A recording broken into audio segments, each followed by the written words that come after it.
Medina আল মোনাওয়ারায় অবস্থিত পবিত্র মসজিদে নববী বিশ্বজুড়ে মুসলমানদের হৃদয়ের কেন্দ্র। এখানে যে শুধুই নামাজ আদায় করা হয় না, বরং অনুভূতি হয় আত্মার প্রশান্তি, ইতিহাসের ছোঁয়া ও প্রিয়নবী হযরত মুহাম্মদ সাল্লাল্লাহু আলাইহি ওয়াসাল্লামের সান্নিধ্য। এই মসজিদের পরিবেশ যেন সবসময় পরিচ্ছন্ন, নিরাপদ ও প্রযুক্তির ছোঁয়ায় উন্নত থাকে। সেজন্য সৌদি কর্তৃপক্ষ একের পর এক পদক্ষেপ নিচ্ছে। তেমনই এক উদ্যোগ নতুন বিলাসবহুল ও প্রযুক্তিসম্পন্ন কার্পেট স্থাপন।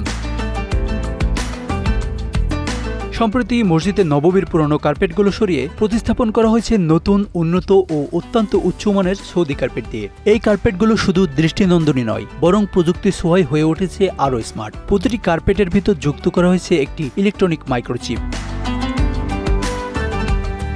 এই মাইক্রোচিপ RFID প্রযুক্তির মাধ্যমে যুক্ত করা হয় একটি ইলেকট্রনিক সিস্টেমের সঙ্গে। এতে সংরক্ষিত থাকে প্রতিটি কার্পেটের উৎপাদনের তারিখ, অবস্থান, কতবার ধোয়া হয়েছে, পরবর্তী পরিষ্কারের সময়সূচি ও অন্যান্য বিস্তারিত তথ্য। ফলে এখন কার্পেটের ব্যবহার যেমন আরও সহজভাবে ট্র্যাক করা সম্ভব হচ্ছে, তেমনি মসজিদ কর্তৃপক্ষ নিশ্চিত করতে পারছে সর্বোচ্চ মানের পরিষেবা। প্রতিটি কার্পেটের গতিবিধি, পরিষ্কার পরিচ্ছন্নতার রুটিন, এমনকি কার্পেট কখন কোথায় রয়েছে, সবকিছুই এখন এক নির্ভরযোগ্য নজরদারির আওতায়।